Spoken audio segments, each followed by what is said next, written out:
Hi, it's Kate Urchik here from Professional Planning Services. This video today is going to be for any individual who's older than 65. They've deferred their Part B because they're either covered by a spouse's employer or their own employer coverage, and now they're looking to retire and they need to get Medicare started while they're older than 65. So if that applies to you, stick around and we'll get into the details of how you should apply for Medicare. First, let's do an overview of what we're going to talk about in this video. When it comes to signing up for Medicare after age 65, the first thing we will talk about are the two different scenarios when you're signing up for Medicare Part B after age 65. Second, we'll talk about how to sign up for Medicare A and B if you lost your employer coverage. And third, will be how to sign up for A and B during the general election period if you have to do that. And then finally, we have some special considerations to keep in mind when you're considering retirement or starting Part B and you're past age 65. Some reasons to sign up for Medicare after age 65. There are a few possibilities. Either you're retiring from a large employer with 20 or more employees and you're losing your employer coverage, or you're losing your spouse's employer coverage. Very similar to if you're retiring. Your COBRA is ending. You didn't realize COBRA does not count as employer coverage and are now looking to enroll. So, if you're signing up for Medicare Part B for the first time and you're older than 65, there are two scenarios that you will have to consider when going about the application process. The first one is you are currently covered by active creditable employer coverage through your employment or a spouse's employment. And again, the emphasis here is active employer coverage. So this means when you turn 65, back in the past, you were either covered by your own insurance or your spouse's insurance through their employer. And because it was a larger employer, over 20 employees, and it was creditable coverage, you are able to defer Part B with no penalty to a later date. Now, what happens is your spouse is retiring, or maybe you're retiring and you're losing that active employer coverage. So that's the first scenario. When this happens, you have an 8-month period to enroll in Medicare once you have stopped working. However, just because you have 8 months from when your employment stops does not mean you want to wait until after your employment ends to apply for Medicare Part B. You can see right here from Medicare.gov or CMS, you will want to contact Social Security before your coverage ends, so that way you can start your Medicare Part B as soon as your employer coverage is set to end. So you see right here, it says, if you want Medicare coverage to start when your job-based health insurance ends, you need to sign up for Part B the month before you or your spouse plan to retire. Your coverage will start the month after Social Security gets your completed forms. You'll need to fill out an extra form showing you had job-based health coverage while you or your spouse were working. All right, so these are the forms that I had alluded to. We've got Form L564 and Form 40B. Okay, this is the employment information one, the L564, and this is the 40B. This is your application to enroll in Medicare, and this is the request for employment information. These are the two forms that you're going to need to apply if you're applying after you turn 65 and when you're retiring or losing a spouse coverage. Okay. And this is a closer look at the CMS form L564. This is going to be the first form you'll need for applying. And you can just remember this is the request for employment information form. And really what it's designed to do is it's designed to show Social Security that you're leaving your active employer coverage through yourself or your spouse. And you can see right here on this picture here that it gives you an 8-month special enrollment period to sign up for Medicare Part B. So this is very important. You need to have this filled out by your employer or even your employers if you've had multiple employment past age 65. There's a section you can fill out your information, and there's a section where the employer can fill out their information, and that shows that you had coverage from a certain date and it's now ending. You give this form to your human resources office or whoever handles the benefits at your employer.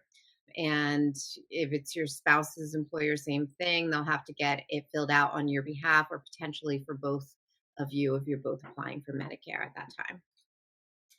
So whoever's employer was the one they are covered through, that's where you'll have to get this form filled out. And you can see here, it's pretty simple.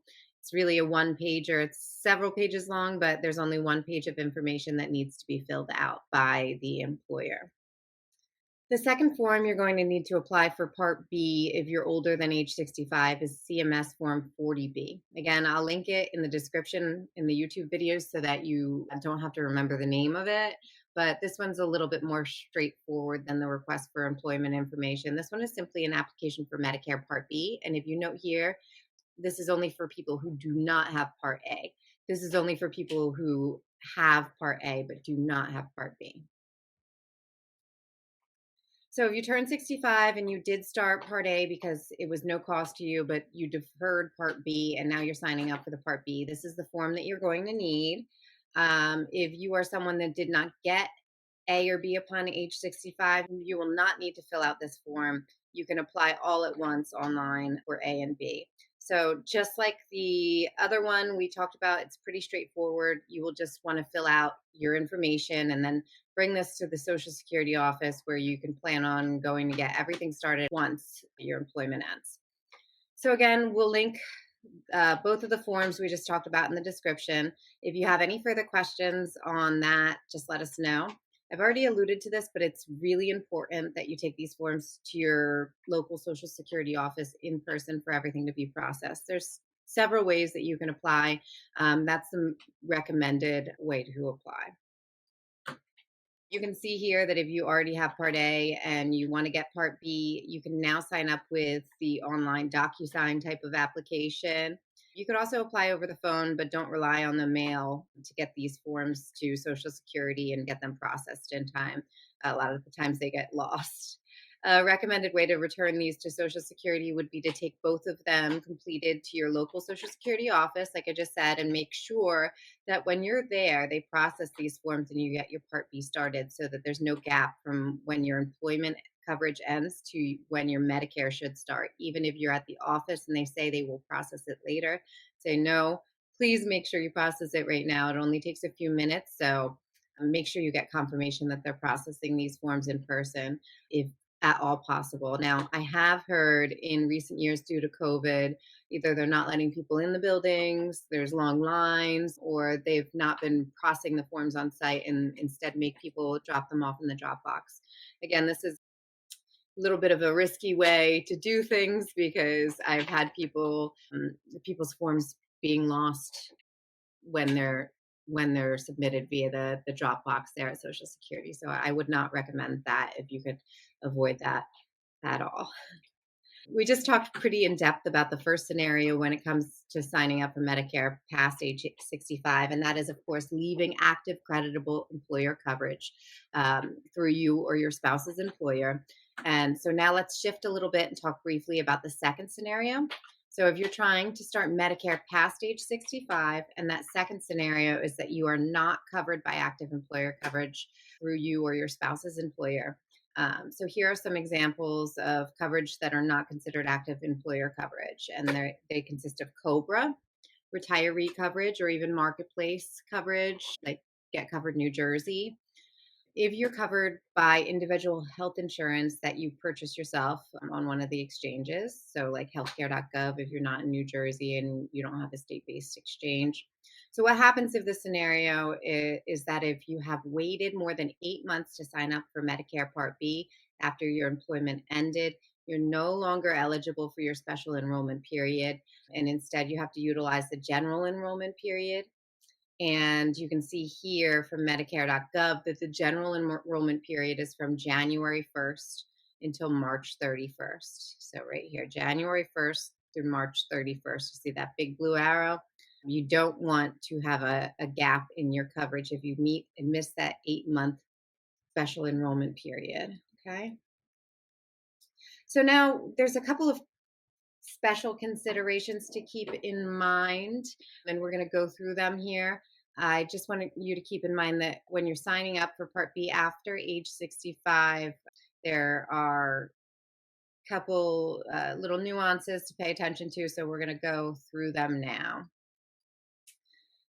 So the first consideration to keep in mind when applying for Medicare Part B after age 65 is that your initial enrollment period actually takes precedence over your special enrollment period. So here's your 65th birthday, right?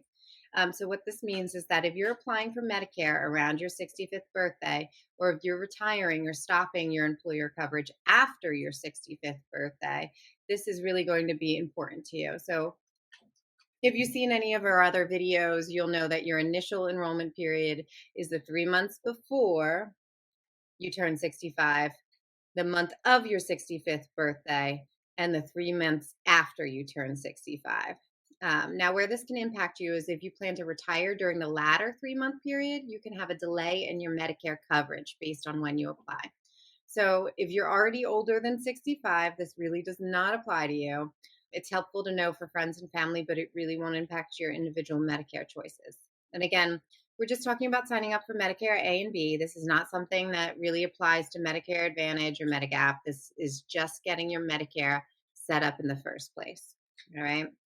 So this is a chart that I pulled from Washington's government site.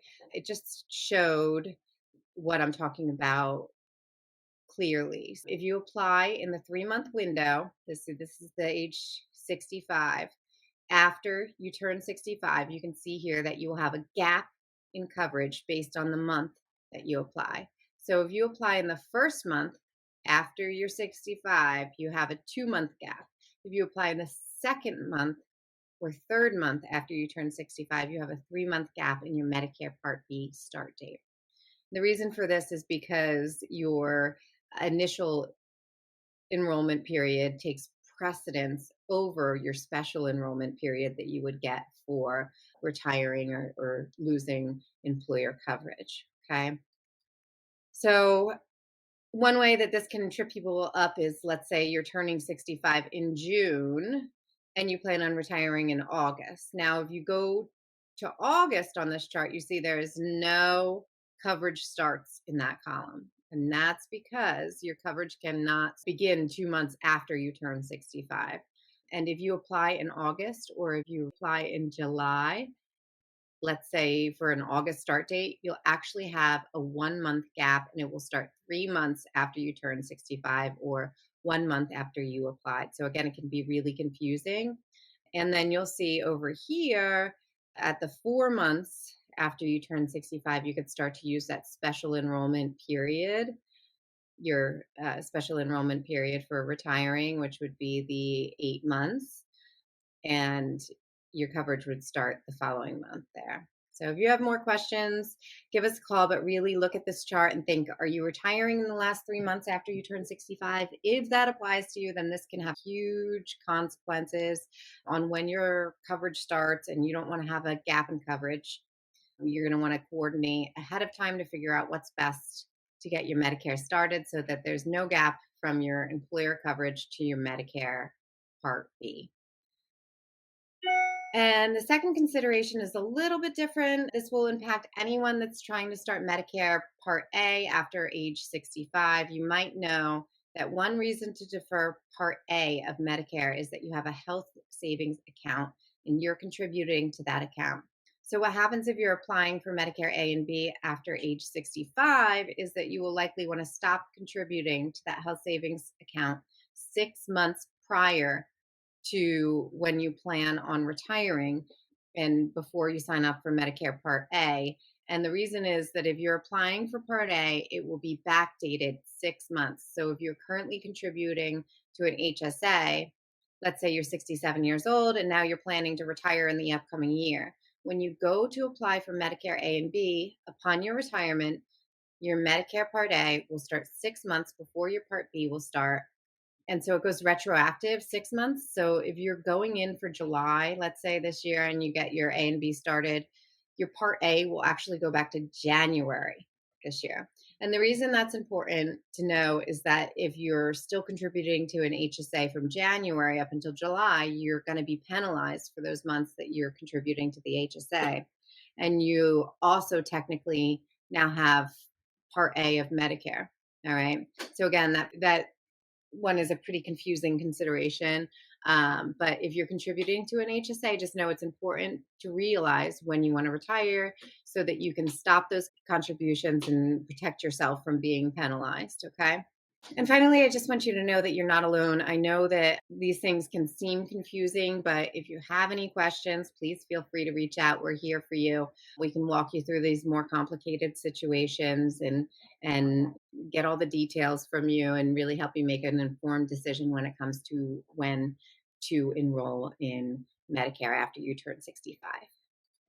So if you like this video, subscribe for more. I really appreciate you watching. You can contact us here at 732-302-1810. Check us out on our website, professionalplanningservices.com. And I hope to talk to you soon. Take care.